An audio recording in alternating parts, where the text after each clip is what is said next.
"We're terminating you effective immediately. Security will escort you out," he said without even looking up from his brand new company-issued MacBook Pro, still halfway through setting up his LinkedIn profile for the first time. The CEO's son. Day one, hour one. Me getting the boot. No handshake, no explanation. Just a trembling junior HR rep standing behind him like she was watching someone defuse a bomb with a butter knife. I'm Andy Henderson, 58 years old, and I'd seen this kind of arrogance before.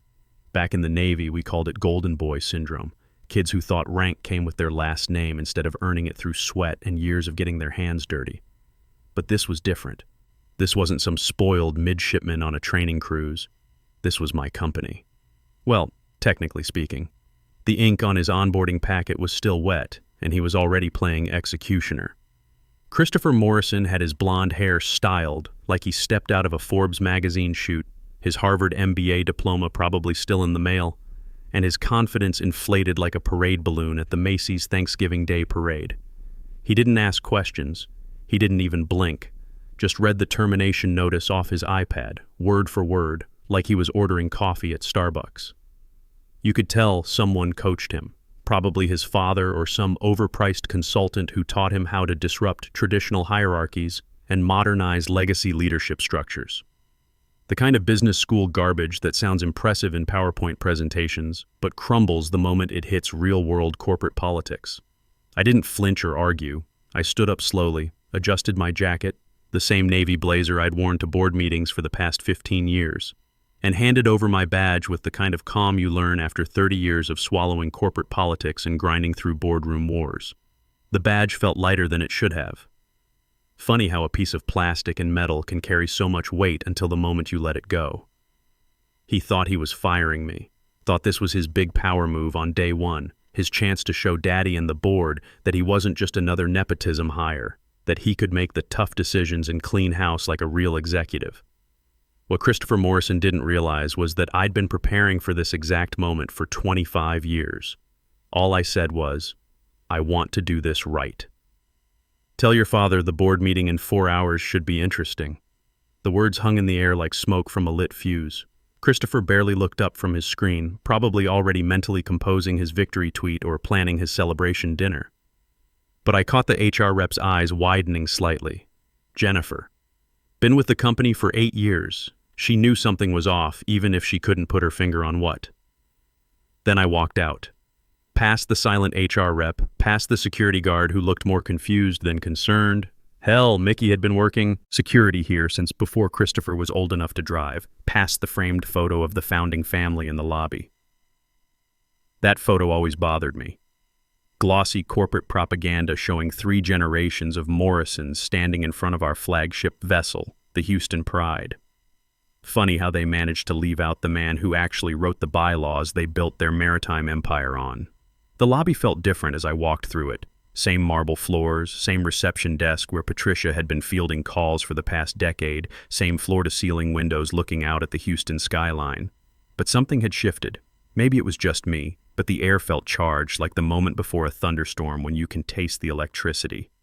And hey, while I've got you here, if this already feels like the kind of corporate chaos that makes your blood boil, do me a favor, hit that subscribe button and give it a like. Not because I'm begging, I've been kicked out of nicer offices than this one, but because it really helps the team keep uncovering these stories and exposing what really happens behind those glass doors and mahogany conference tables. You'd be surprised how often the person getting fired is the one holding all the cards. Trust me, this story is just getting started. Now, back to our regularly scheduled downfall. 4 hours. That's how long Christopher had between his first firing and his first legal disaster. In that time, I imagine he celebrated. Maybe called his girlfriend to brag about his executive prowess. Maybe posted a victory selfie in his corner office. My old office, if we're being precise about real estate. The one with the view of Buffalo Bayou and the framed photo of the USS Enterprise. A little reminder of where real leadership comes from. Maybe he drafted up a smug little LinkedIn post about bold leadership and making tough calls on day one. Hell, he probably already had the hashtags queued up. Leadership. Next. Chapter. Disruptor, innovation, or whatever buzzword his personal brand consultant told him to sprinkle into his professional persona. like seasoning on overpriced sushi. But while Christopher Morrison was probably sipping champagne from the executive bar and measuring the windows for new curtains, I was 15 minutes down the road at my attorney's office, filing paperwork that had been sitting in a fireproof safe for the better part of 2 decades. The board packet had already gone out by courier. Express delivery, signature required, to every board member, investor, and general counsel tied to Henderson Maritime Holdings. Clause 23B, titled Plainly Emergency Executive Authority Suspension Trigger, buried in the original shareholder agreement like a landmine nobody expected to step on. Written by yours truly, reviewed by legal, signed by every investor who ever thought. But what happens if leadership goes completely rogue? The answer? If an executive is terminated without a formal board vote, and that termination is initiated by a non-equity appointee, well, then that appointee loses all interim authority. The board convenes within the day. Voting power reverts to the majority shareholder, me. Because while Christopher Morrison was probably sipping champagne from the executive bar and measuring the windows for new curtains, I was filing that clause activation, dated, signed, time-stamped, and couriered to every board member, investor, and general counsel tied to Henderson Maritime Holdings. And unlike his welcome packet, mine came with a certified return receipt and enough legal documentation to choke a federal judge. He thought I'd go quietly. What Christopher didn't know was that I never built this company to be seen. I built it to be protected from people exactly like him, entitled, impatient, handed power like it came with the family Wi-Fi password. He wasn't the first Morrison to underestimate me. But he might just be the last. Because by the time his LinkedIn post got halfway drafted, his name had already been flagged in the system as unrecognized executive, no voting rights, pending shareholder review. And his father, the founder, still hadn't seen the packet. But he would. Oh, he would. There's a reason my name doesn't appear in the glossy company brochures or on the About Us page. I was the ghost in the machine, the clause in the contract, the call you made when the boardroom lights were off and the Coast Guard was asking uncomfortable questions about shipping manifests. I never wanted the spotlight. I wanted structure, stability, leverage, and equity. God, the equity. While the Morrisons were naming conference rooms after dead relatives and handing out plaques to people who'd been here 5 fiscal quarters, I was taking payment in percentages, half a point here, a full point there. Equity, not bonuses. Voting shares, not titles. Every time a deal closed or an investor came sniffing around our maritime operations, I negotiated another slice, quietly, efficiently. I didn't play poker. I built the table and printed the cards. It started back when Henderson Maritime was 2 folding chairs, a whiteboard, and a founder who thought compliance was someone else's problem. Nick Morrison was a visionary, sure, the kind who couldn't remember if we'd paid our port fees or if we'd accidentally wired 6 figures to the guy who painted our break room. Classic entrepreneur. Big ideas, bigger blind spots. I stepped in during our 2nd year when the Coast Guard showed up asking about some missing cargo manifests. Nick was ready to lawyer up and fight. I suggested we fix the systems instead, streamlined operations, stabilized cash flow, secured our shipping contracts with the major oil platforms in the Gulf, made us legitimate, made us profitable, made us bulletproof. For my trouble, he offered me a VP title and a corner office with a view of the ship channel. I declined, asked for stock instead.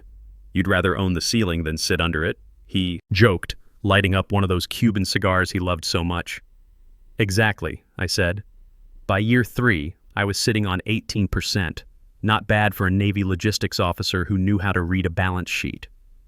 By year 8, when we landed the ExxonMobil contract and started moving real tonnage through the port of Houston, I was up to 41%. The CFO left in a screaming match over misallocated funds and some creative accounting that would have made Enron blush. I picked up his shares at a deep discount. Divorce is expensive, and Timothy needed cash fast to keep his ex-wife from taking the kids to California. When Nick's brother tried to sue us into oblivion over some offshore shipping disaster that made the evening news for all the wrong reasons, he failed spectacularly. Turns out when you keep meticulous records and follow Coast Guard regulations to the letter, it's hard to prove negligence.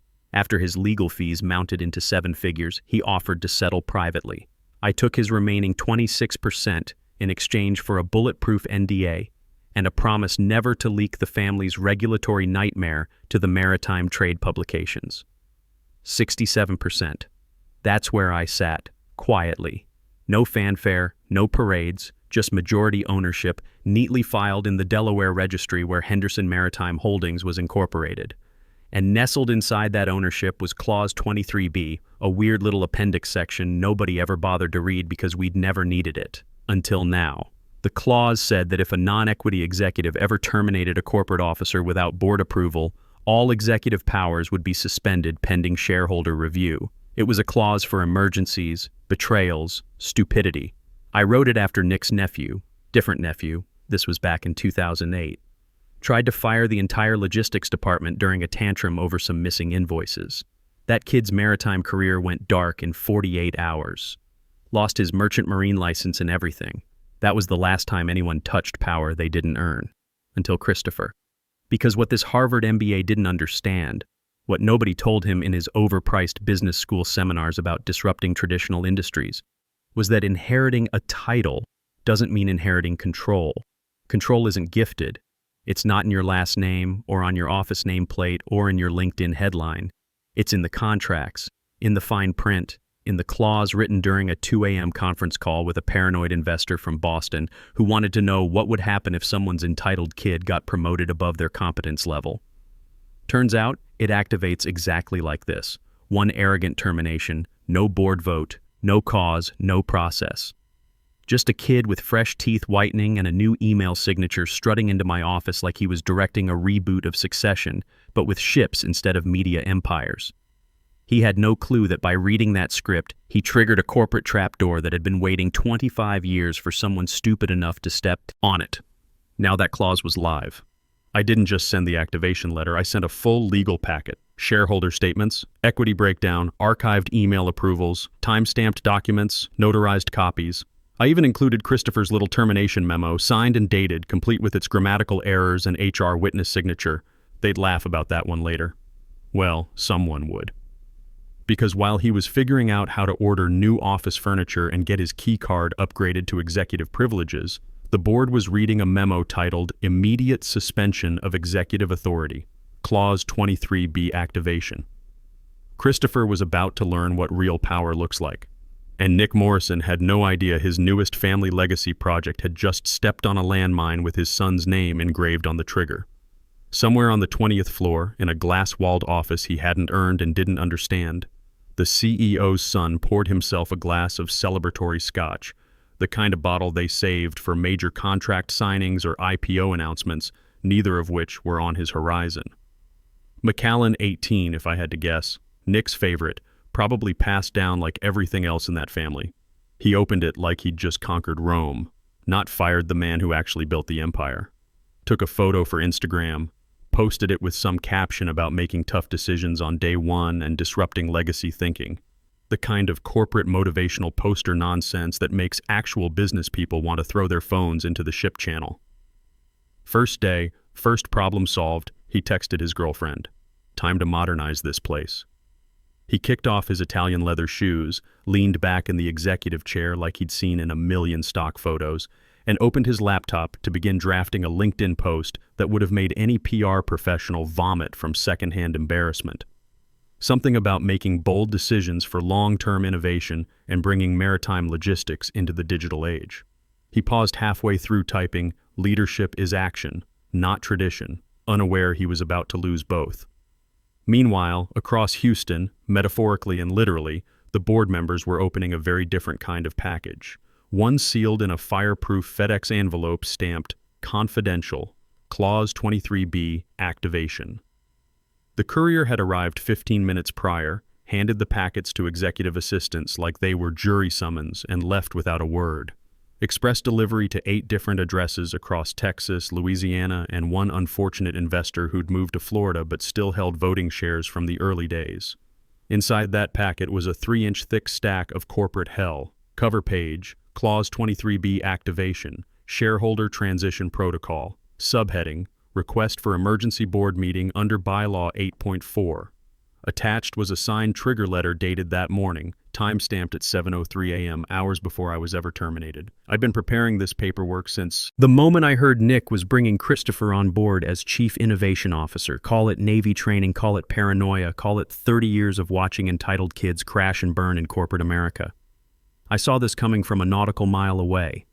Accompanying the trigger letter, complete equity breakdown, every share I'd acquired over 30 years, every transaction, every co-signed agreement, a full portfolio ledger with notarizations and verified filings, Delaware corporate records, SEC documentation, even the original napkin where Nick and I first sketched out the profit-sharing arrangement back in 1998, properly witnessed and filed with our corporate counsel. The reaction wasn't instant. It was worse. It was that slow, creeping kind of dread when you realize you're not just in trouble, you're in litigation, and you just hadn't checked your email yet. By the time Nick Morrison's personal counsel skimmed the clause and hit the key phrase suspension of executive authority upon unilateral termination by non-equity appointee, he actually said out loud, "Oh no." Then again quieter, "Oh no." The packet also included a meeting mandate. The board was legally required to convene within 4 hours. That timer had already started. I made sure of that. I didn't need to be in the building. The law was, the contracts were. And by the time Christopher's celebratory Instagram story went live, scotch on deck, first executive decision made with a boomerang of clinking glasses, his name was already flagged in DocuSign and LegalZoom logs as the sole initiator of a termination he had no authority to make. Meanwhile, across the city and in 2 time zones, the board members were canceling golf games, skipping client dinners, and calling their assistants to reschedule quarterly reviews. They weren't happy. They were trapped. Because once Clause 23B activates, it's not about office politics anymore. It's about fiduciary duty, voting rights, SEC exposure, their personal assets, their names on filings they never reviewed. This wasn't some family spat over Thanksgiving dinner. This was a legally binding reversion of control that could cost them their board seats, their reputations, and their professional liability insurance. And there, in black and white, was the number they hadn't thought about in years. 67% majority shareholder voting control. Clause trigger. Emergency recall of all executive appointments made in the last 48 hours. Immediate revocation of non-board sanctioned authority. My authority reinstated the moment his was voided. Oh, and let's not forget the cherry on top. The clause wasn't just real, it was irreversible once filed. That little fact had been added during a very specific investor scare back in 2009 when the maritime industry was getting hammered by federal regulations and everyone was paranoid about hostile takeovers. They wanted assurance that if someone did go rogue, they couldn't undo the emergency meeting with a panicked apology and a retracted memo. There was no take-back button, no undo function, no corporate Control-Z. So while Christopher strutted through the hallway with his little clipboard, trying to figure out how to access the internal financial systems, the boardroom chairs were already being filled. Nick hadn't arrived yet, but his phone had buzzed 3 times, and each time he'd ignored the screen. The 4th time he picked up, and everything changed. Nick Morrison was mid-backswing on hole 7 at the Houston Country Club, chewing a cigar that matched his tan and his ego when the first call came in. Ignored. Second one, too. It wasn't until the 3rd ring, persistent, sharp, from his general counsel's personal line, that he grunted, dropped the club, and snapped, "This better be good." What followed wasn't good. It wasn't even bad. It was catastrophic. "I need you back at headquarters," the voice on the other end said. Kenneth Williams, the lawyer who'd been cleaning up Morrison family messes for 15 years. His voice had that particular strain you only hear when someone's about to deliver news that ruins your entire decade. "Right now." "What? Why?" Nick barked, already knowing he didn't want to hear the answer. "Your son signed something. You need to hear this in person." Click. He didn't finish the round, didn't tip the caddy, didn't change out of his golf cleats, just stormed to his Escalade and made it back to the office in under 20 minutes. An Olympic record for someone who usually required 2 assistants and a valet just to get through the front door without stopping for handshakes and photo ops. When he arrived, legal was waiting. So was Timothy, the CFO who'd seen enough corporate disasters to recognize the smell of one brewing, one trembling assistant, and a half-full conference room where nobody was smiling anymore. The kind of silence you get in hospital waiting rooms and federal courthouses. Kenneth Williams didn't waste time with pleasantries.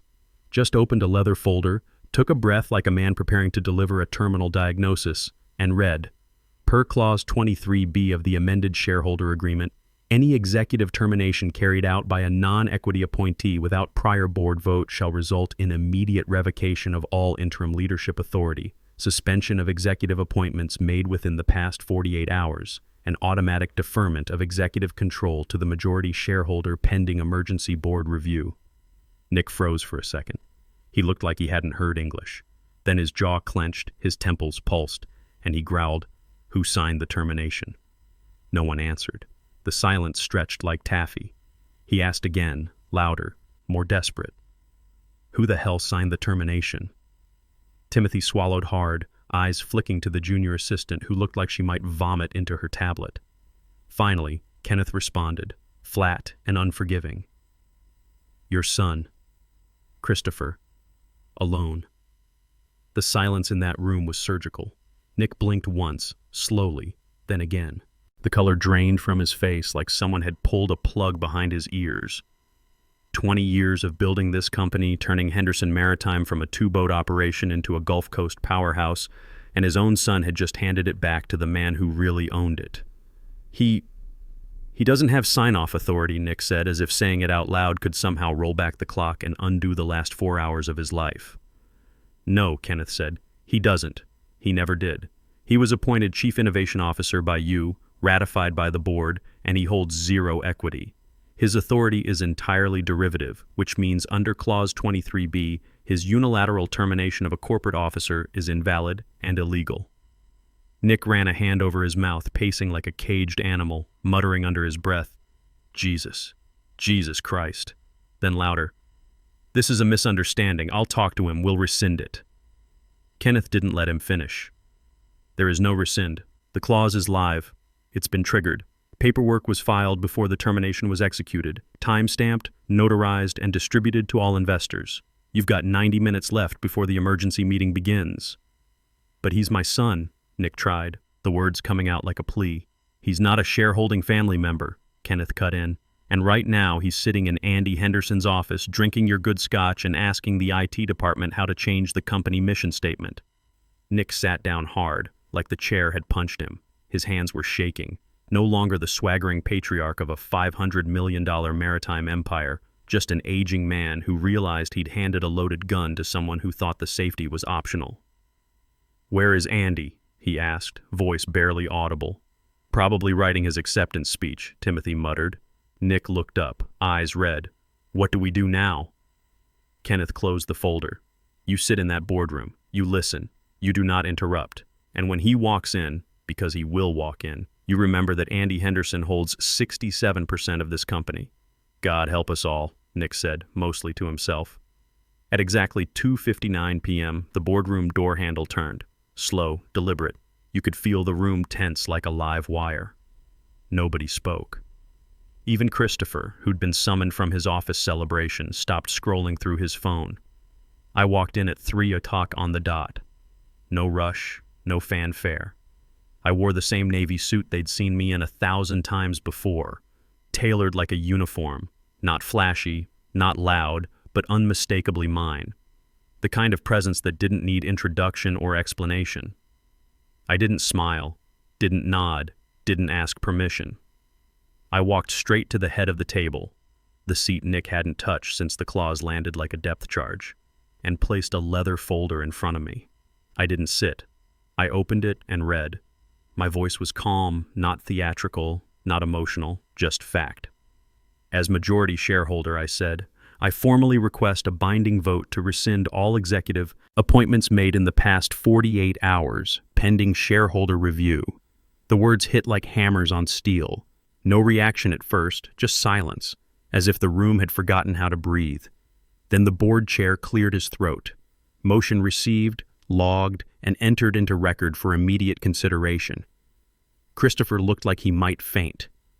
His mouth opened, but no sound came out.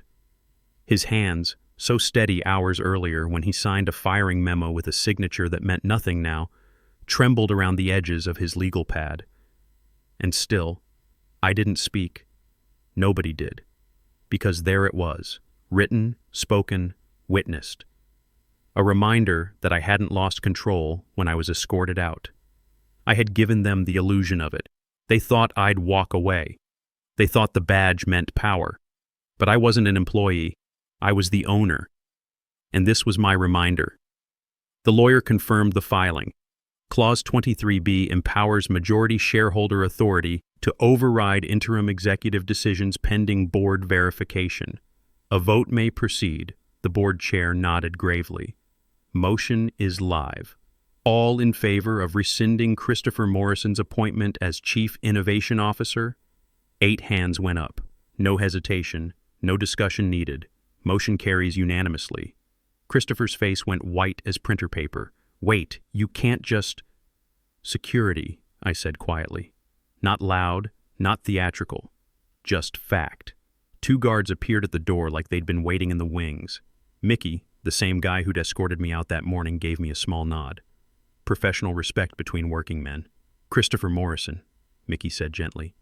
I need your badge, company phone, and office keys. The Harvard MBA looked around the room like someone might save him. His father stared at the table. The board members studied their papers. Nobody met his eyes. He fumbled with his badge, hands shaking. This is my family's company. No, I said, finally taking my seat at the head of the table. This is my company. Your family just worked here. The next morning, I walked into Henderson Maritime Holdings as executive chairman. Same building, same Houston skyline outside the windows, but everything had changed. The company was back where it belonged, in the hands of someone who understood that power isn't inherited. It's earned, one contract at a time, one smart decision at a time, one carefully written clause at a time. Christopher Morrison's LinkedIn went dark within 48 hours. Some lessons you only get to learn once. As for me, I had work to do, ships to move, contracts to honor, and a company to run the right way. Thanks for staying with this story. Hit that subscribe button if you want to see more tales of what happens when preparation meets opportunity.